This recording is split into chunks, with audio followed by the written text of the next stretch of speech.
The year is 2009. Half a decade has passed since the release of MF Doom's last solo effort, the sparsest release cycle Doom fans had endured till that point. Food! We need food! Even between Operation Doomsday By candlelight, my hand will write these rhymes till I'm burnt out. and Food, What? These old things? About to throw them away. Doom had a plethora of renowned releases. From his work with the Monster Island Czars to Mad Villainy and his albums as Victor Vaughn, the villain would leave plenty of work for fans to digest. But following the release of The Mouse and the Mask, radio silence. What fans in that era didn't realize was that Doom was simply taking his time to plot his darkest, most villainous comeback to date. This video is brought to you by VillainousJewelry.com. Don't settle for some crappy, mass-produced, $2 dropshipped garbage from some faceless foreign company. Unless cheap is your style, get yourself a quality piece of sterling silver, made here in New York City. The first 10 people to order will get 10% off with the code BORNLIKETHIS. If it's too expensive or jewelry just isn't your style, but you'd still like to support the channel, simply leaving a like and a comment goes a long way. Even before the release of Born Like This, MF Doom's reputation as an underground icon had long been solidified. By this time, Doom had come off a legendary string of projects. He had worked with the likes of Gorillaz, Danger Mouse, De La Soul, and even secured a lucrative sneaker deal with Nike. This likely explains his long absence in the lead up to Born Like This. Dumile had worked tirelessly for over a decade, and now with monumental success and his legacy firmly intact, he no longer had to prioritize putting out new music, and could instead spend quality time with his family. The whole reason he worked as hard as he did in the first place. I'm trying to finish the record so I can get back home. You know, I'm staying in LA. I'm trying to get back to my children and whatnot. So I'm working as fast as I possibly can without sacrificing the quality. Fast forward to 2009, Doom was now able to live comfortably, enjoying the royalties generated by the legacy he had built throughout the 2000s. By this time in his career, Doom no longer needed to dedicate the extensive time and effort required for another grueling release. With his finances secured, and without any stringent deadlines to adhere to, it's easy to see why creating new music was placed firmly on the back burner. Due to these circumstances, the recording process for Born Like This consisted of sporadic, irregular sessions recorded in Dumile's home studio in Atlanta, Georgia. These sporadic sessions would eventually produce some of Doom's grittiest material. There is something distinctly dark about this album. Don't get me wrong, all Doom's past records have had dark songs and lyrics, but Born Like This seemed to take it a step further, with tracks delving into themes of societal decay and nihilism. Just take a look at the album's centerpiece, Cells. Born like this, into this, as the chalk faces smile, as Mrs. Death laughs. This opening is a sample of Charles Bukowski narrating his poem Dinosaur Are We, a work depicting a dystopian vision of our future, caused by our current landscape of corruption, hypercapitalism, and an exploitation of our natural resources. We are born like this, into these carefully mad wars, into hospitals which are so expensive that it's cheaper to die, into bars where people no longer speak to each other. You can probably see how Bukowski's work shaped the theme and mood of this album. Is there another world in which a few things go differently and you are just a rambling crazy man on the street? It might be this world. You know what I'm saying? The intro is quickly followed by Doom, who opens the verse with immense aggression. Doom from the realm of El Kaloum, smelly gel fume, separating cell womb to Melly Mel boom. The energy in Doom's voice with the horns blaring in the background, it's so good. Some might argue that Doom is copying Bukowski's homework, but I don't think that's the case at all. He was clearly inspired by Dinosaur Are We and took that influence to create his own unique piece of art. No idea is original, there's nothing new under the sun. It's never what you do, but how it's done. We could also take for instance the song Rap Ambush, produced by Jake One. Doom has always been a master at painting pictures with his words. From vaudeville villain to Raid and Cookies, Doom is an expert at crafting astoundingly vivid visuals through his words alone. And Rap Ambush takes advantage of this talent to depict an extremely gruesome image. Drag the remains into the open by the bootstraps. Dog tag attached to explosive human booby traps.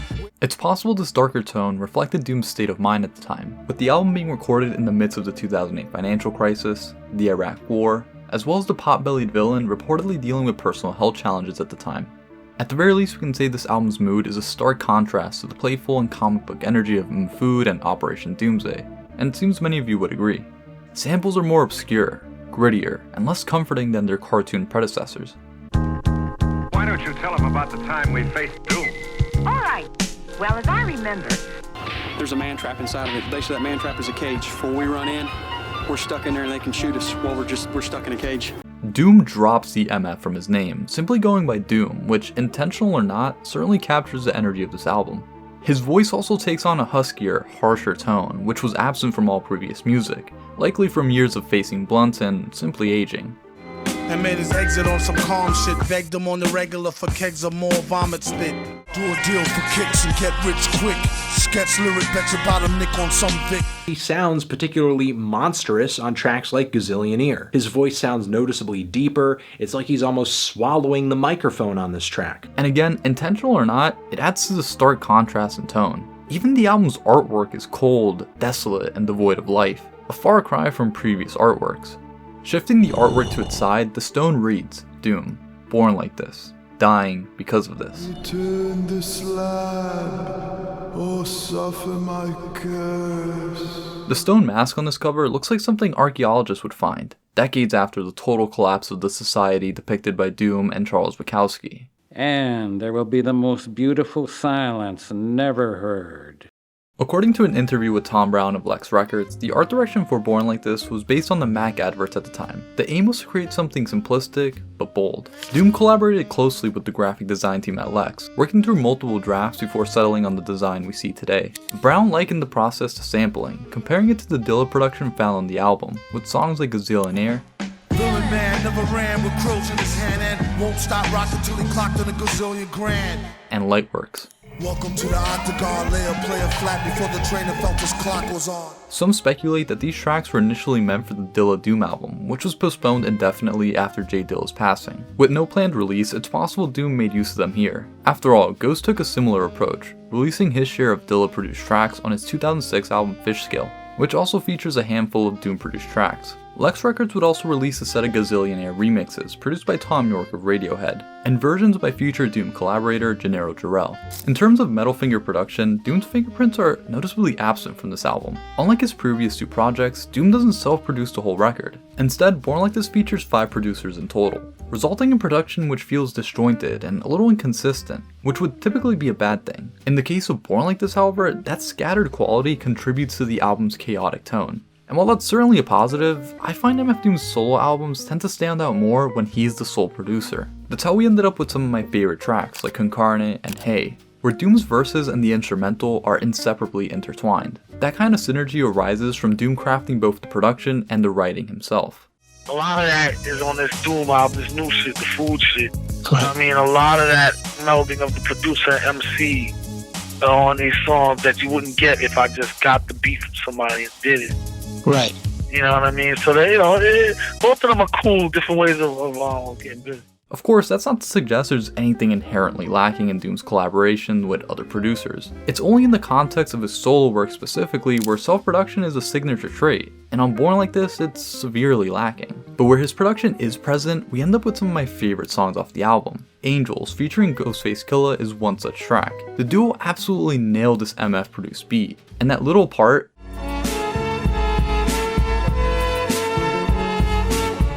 amazing. Doom reveals in an interview with David Ma that an unfinished version of the song had been leaked into cyberspace by Nature Sounds, 3 entire years before it was finalized for Born Like This. Yeah, that's right, it's not a Hardy Boy mystery neither. Yeah, that's right, it's not a Hardy Boy mystery neither. In regards to the leak, Doom said this. It's funny really. It's like this. My songs are always like sketches that are in the making until I finalize them. So that particular one was a sketch. The cats who put it out apparently couldn't wait and just went ahead and released it, knowing it was an unfinished track. I have mad different sketches of me and Starks doing different takes and stuff. So the first version everyone heard was an unfinished version. The version on Born Like This is the final version. Wasn't even tweaked and it leaked into cyberspace. Couldn't wait for the snipes to place at least a track listing bone print typeface. Still Dope is another standout song produced by Metal Fingers. The song features Empress Star, a friend of Dumile who appears on my favorite food track, Guinness's, continuing Doom's staple of including female artists somewhere in his albums. The song includes no Doom verse, allowing Star to flex her talents as an MC and Doom's talents as a producer. Does he just say word bonder than James? These songs, however, may have taken a little more work, as in the same interview featured on the 20th anniversary of Food, Doom also says this. You definitely have like your own like way of going about your production that really fits, fits what you do. So is it harder sometimes when you work with other producers and trying to mold them into what their production is? I would have to say, to me, from an MC point of view, it's easier when somebody else is providing the beats, and I can just listen to their beat and find them, just find what it gives me and go on that. But even on the Food album, Doom handles the vast majority of production. It would seem that it was during the creation of Born Like This that Doom fully embraced making music as a means of generating income, rather than something he did purely out of passion. Something which the Masked MC would outright admit a decade later in a 2019 interview with Spin magazine. For whatever reason, this outlook shocked some people, but for anyone paying even the slightest attention, it was far from unexpected. After all, Doom sells rhymes like dimes and plots shows like robberies. Speaking of shows, that brings me to my next point. If you need any more proof that it was during the lead up to Born Like This that Doom embraced this profit-driven approach to writing, then look no further than when Doom began employing the use of Doom bots. It was during the creation process of Born Like This. If y'all don't, MF Doom is a rapper, he wears a mask, and sometimes he won't show up at the show and it'll be somebody else with a mask and people won't figure it out till the third song. He calls them Doom bots. There have been countless discussion threads across the internet with opinions going back and forth on the topic of Doom posters performing at live shows. Regardless of whether you love it or hate it, I think both sides can agree that the use of Doom bots is an undeniably villainous move. Doom bots are relevant here as they support my theory that it was during the Born Like This era that Doom shifted to a more cutthroat, profit-driven approach. On a conceptual level, this approach displays Doom fully embracing the role of the villain. This shift in Doom's attitude perfectly coincides with Born Like This being Doom's darkest and most villainous album. Perfect! Couple this with Doom finessing Adult Swim out of a $45,000 bag at around the same time, and the lines between fictional character and real-life villain begin to blur. It's worth mentioning that Jason DeMarco, the senior VP at Adult Swim, claims Dumile had a child who was being hospitalized at the time. This might explain Doom's sudden indifference to attending live shows and making music, opting to spend time with his child who was in the hospital instead. He's a man who loves his family above all else. Keep in mind that this is all speculation. We don't know the full truth. I'm simply trying to piece it together based on the concrete knowledge that we do have. I don't want to go too deep down the rabbit hole that is Doombots, as it's a truly elaborate and layered topic that really deserves its own video. So if you're interested in such a topic, subscribe and turn on notifications for when that video comes out, and you can unsubscribe afterwards. Born Like This was meant to be Doom's most personal album. I'm not referring to Daniel Dumile the person. I mean it was meant to be the character of MF Doom's most personal. David Ma would ask in an interview, why did you drop the MF and just go by Doom? Doom responded saying this, I'm just Doom for this album, and who knows whatever album's after. This record is Doom's most personal record. This is where you get to the center of this character, so I decided to drop the MF for this album only. I didn't think it'd be a big deal. After Operation Doomsday and Food, I don't think Doom would call himself MF Doom anymore. He just says Doom when referring to himself. It's kinda like that. This is more personal because we've experienced the character for a while now.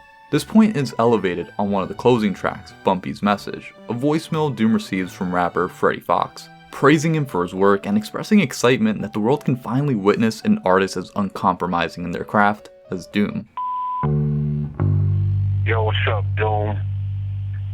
A long time coming, man, for people to get a chance to look into the mind of a villain. Given that the character of MF Doom is a villain, and that this album is the character's most personal, it makes perfect sense that Born Like This would naturally be MF Doom's most villainous work. I done the math. Checks out.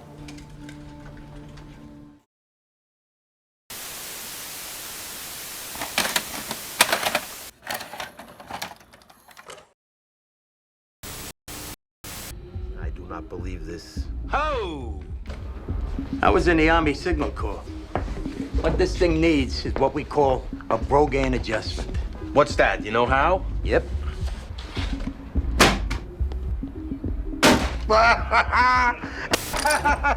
Born Like This received a warm reception from both fans and critics. While it didn't reach the level of acclaim achieved by Food, Mad Villainy, or even The Mouse and the Mask, it was still a welcome return. Audiences embraced Doom's reappearance with open arms, a testament to his status as a respected MC by that point. I asked you guys over on Twitter what your favorite tracks off Born Like This were, and one of the songs that I saw frequently mentioned was Absolutely.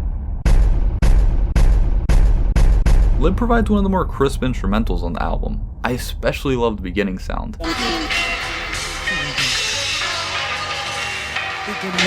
The track depicts Doom as a crime kingpin, giving instructions to his soldiers on how to deal with a variety of topics, from dismantling the police to handling judges and what to do in the event that they're caught. One of the samples at the beginning says, We got shots fired down. Later in the track, Doom reveals what happens if you get the villain surrounded, subtly revealing to the listener the cause of those gunshots from earlier. Because the story is told out of order, it's a detail you might only catch on a second or third listen. Okay, I understand it now. It's not a groundbreaking technique, but it's little nuances like this that give MF Doom's music its longevity, rewarding those who revisit the music and dive just a little bit deeper into his work.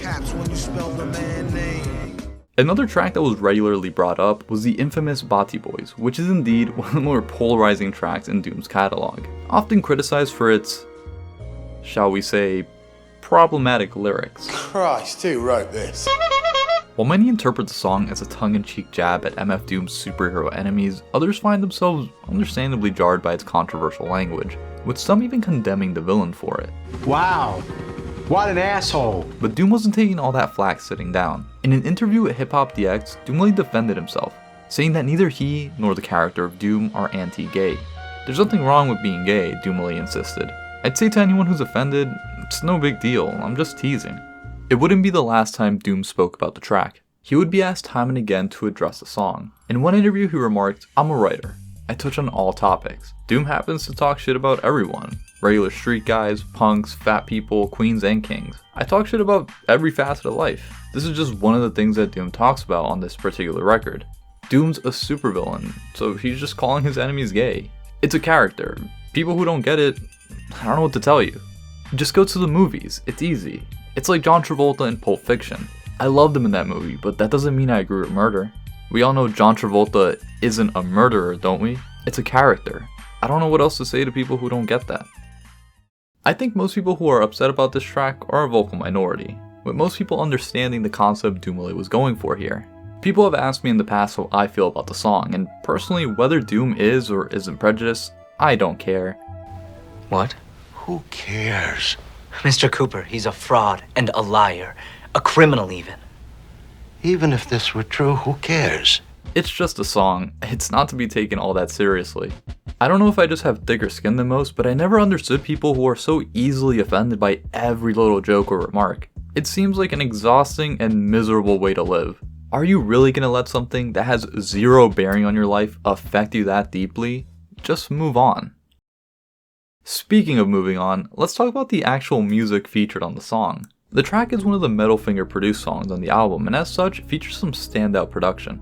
The track is filled with various samples, the most on the album. Doom even manages to fit one of his classic misdirections into the track, putting a sample interlude between the beginning and end of the line.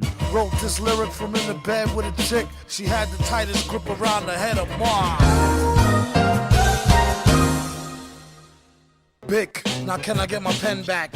It's one of those things that you only really see when Doom handles all aspects of the song, speaking to my point from earlier. The title's a double entendre, with the first three letters referring to Batman, who is the main target of Doom's ridicule, while the entire title is referring to the Jamaican slur used for effeminate men.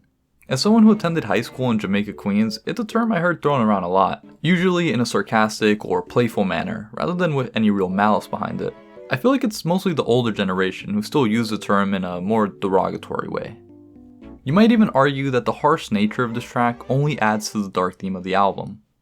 Born Like This can be viewed as Doom at his most uncompromising, a villain in full form, unconcerned with mainstream appeal, so much so that even many Doom fans tend to overlook this record. In this album, the music shifts away from Daniel Dumile and deeper into the character of MF Doom. It becomes more about the villain and less about the man behind the mask. Part of what made previous albums so interesting, unique, and powerful was Dumile taking his real-life experiences and portraying them through the lens of the character of MF Doom. With Born Like This, Dumile instead sought to delve into the core of the character, prioritizing the villain's essence over the creator's perspective. It's a bold creative choice, one that's grown on me over time, and I've come to respect the artistic risk Dumile took with this project. That said, my main complaint remains the lack of Metal Finger production. For a solo MF Doom project, the absence of such a trademark characteristic is one I have trouble overlooking. This album stands as MF Doom's last solo record, a fact that evokes a somber feeling for me. It's like watching the last episode of a show you like. And with an immense focus on bleak themes, it's a bittersweet send-off. Merry Christmas, dork! With that being said, there's certainly something to be said for the evolution of the villain persona. How it became darker, grittier, and more menacing. I certainly have no issue with this album being dark. I actually love it for that fact. But the fact that this is where Doom leaves us, on such a stark note, it feels unsettling as a final chapter. But in a way, I suppose that's a fitting send-off for the character of MF Doom. Born Like This may not have the lo-fi vintage aesthetic of Operation Doomsday. It may not be as conceptually tight as Food, but it's certainly Doom's darkest album. Lasering in on Armageddon on his new disc puts Doom smack in the middle of a morbid trend, with the Dow melting away, Watchmen blowing up the box office, and the globe warming. But the ending of Dinosauria We also posits a beautiful new beginning, begging the question: is the apocalypse actually cleansing